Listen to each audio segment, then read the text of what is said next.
In a hole in the ground there lived a hobbit. Not a nasty, dirty, wet hole, filled with the ends of worms and an oozy smell, nor yet a dry, bare, sandy hole with nothing in it to sit down on or to eat. It was a hobbit hole, and that meant comfort.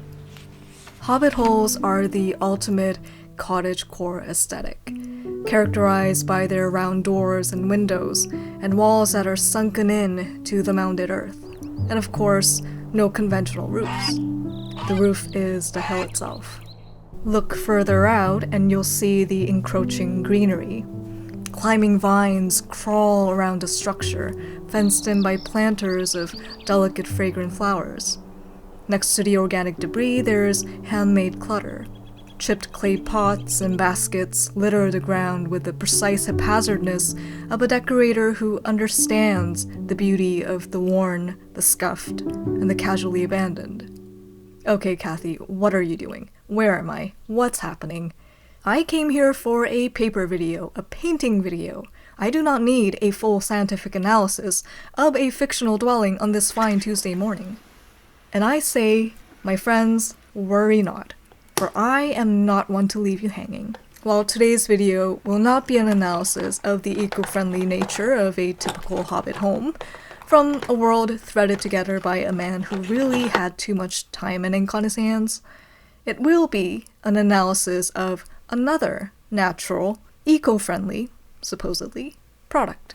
And in the world of watercolor, this product exemplifies the definition of the worn, the scuffed, and the casually abandoned.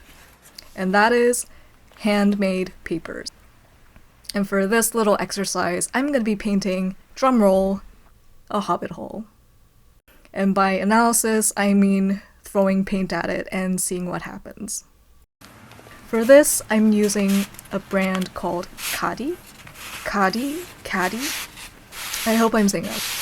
And it's a company in India. They make their watercolor papers with 100% cotton rag. And the source of their cotton rag is recycled t-shirts, according to their site. The one I'm using here is 320 grams, but they have a small range of weights and surface texture to choose from, and they also come in little sketchbook forms, which is nice.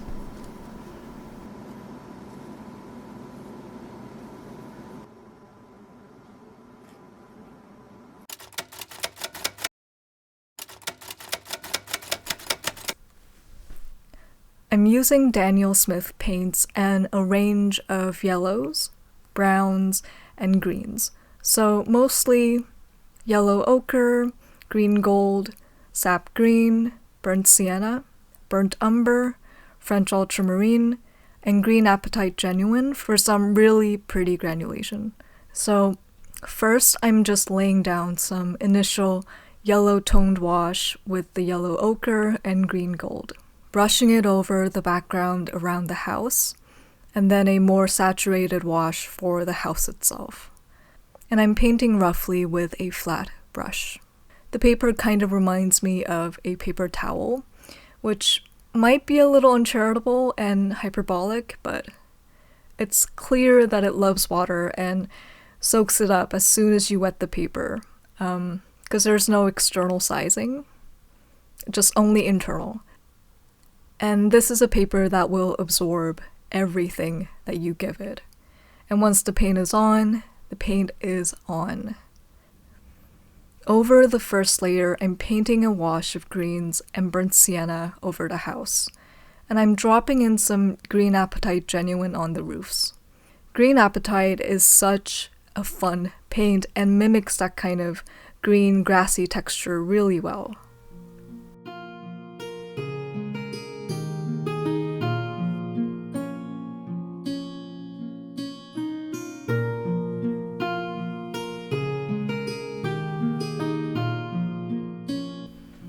I'm also using green apatite for the shrubs, and I'm dropping green gold and a mixture of burnt sienna and sap green for some variation. I'm dabbing lightly with my brush to get that shrubby, leafy look, and I'm remembering to leave small, natural gaps in the areas that I'm painting.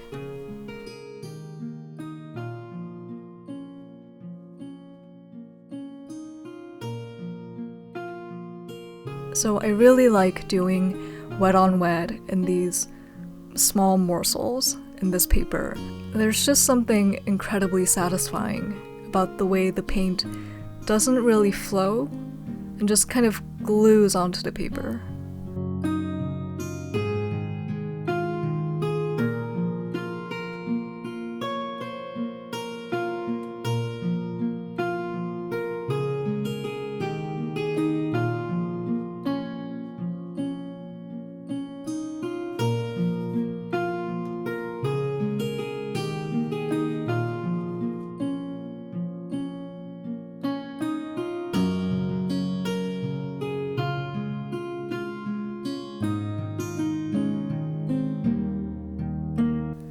Adding some more brown tones to the house overall with a thin layer, and adding more layers to the front of the house, painting the shadows.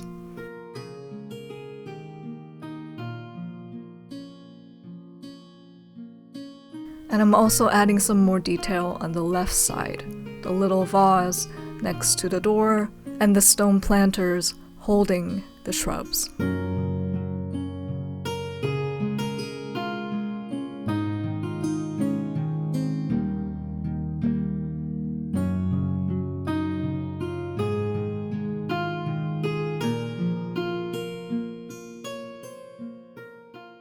And using the tip of my brush to line the shape of the door frame and the areas beneath the roofs and the windows. And also the details on the door, the doorknob and the wood grains and whatnot.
I'm using some yellow medium yellow, and having it all over the shrubs and the grass on the left side.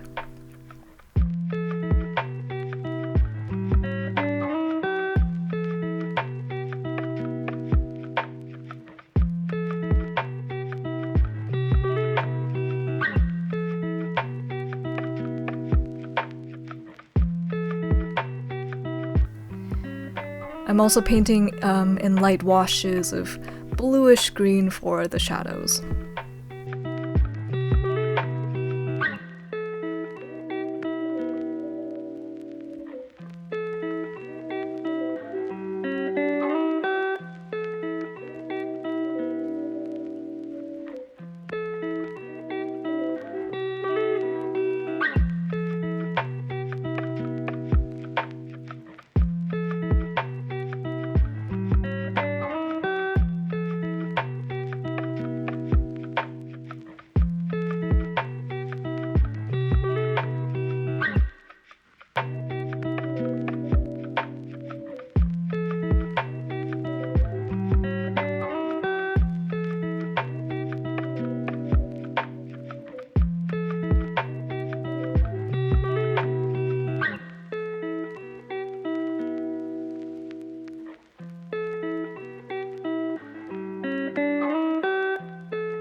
For the darker areas of the shrubs, I've just mixed the browns with the ultramarine and sap green, mixing all the paints that I gathered on my palette so far.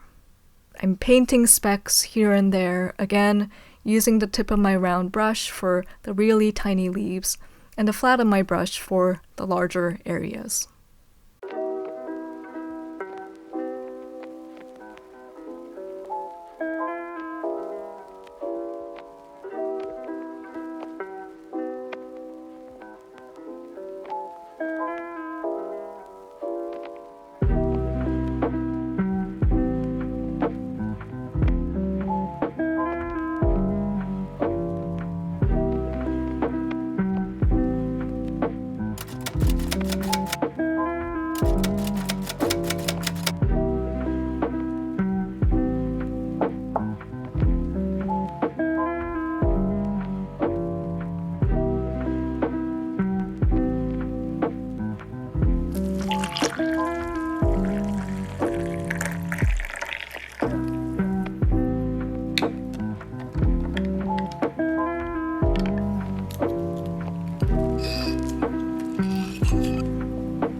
Now I'm going to start adding the fine details for the painting.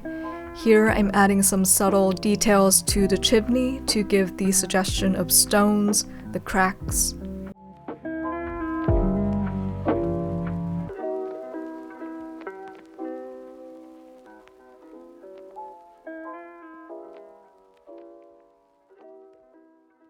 I'm also painting in some dark strokes and lines to the roofs and the windows, and some texture for the walls. Just some swipes of paint for extra interest.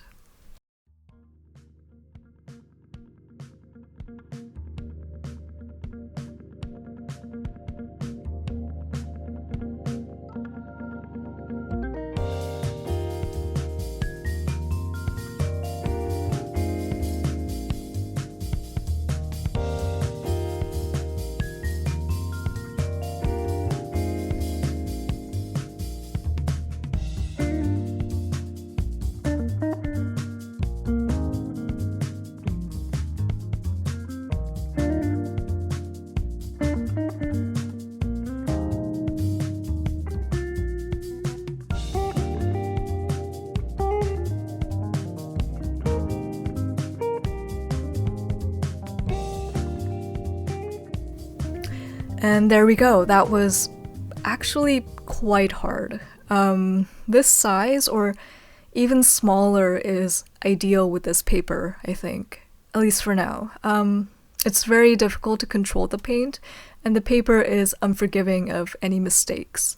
If I paint any bigger than this, then I'm gonna be panicking and sweating buckets for sure. But man, I love how the paper feels against the brush. The friction of the bristles over the uneven surface, the way you can see so much of the messy texture through the paint, and even how the paper soaks up the paint like a paper towel. As challenging as it is, there's something magnetic about the process. Makes you stop and stare.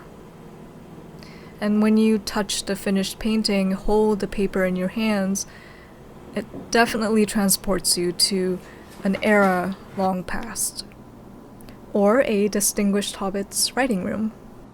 Thanks so much for joining me. Leave your thoughts below on handmade papers. If you used them before, what your experience was like.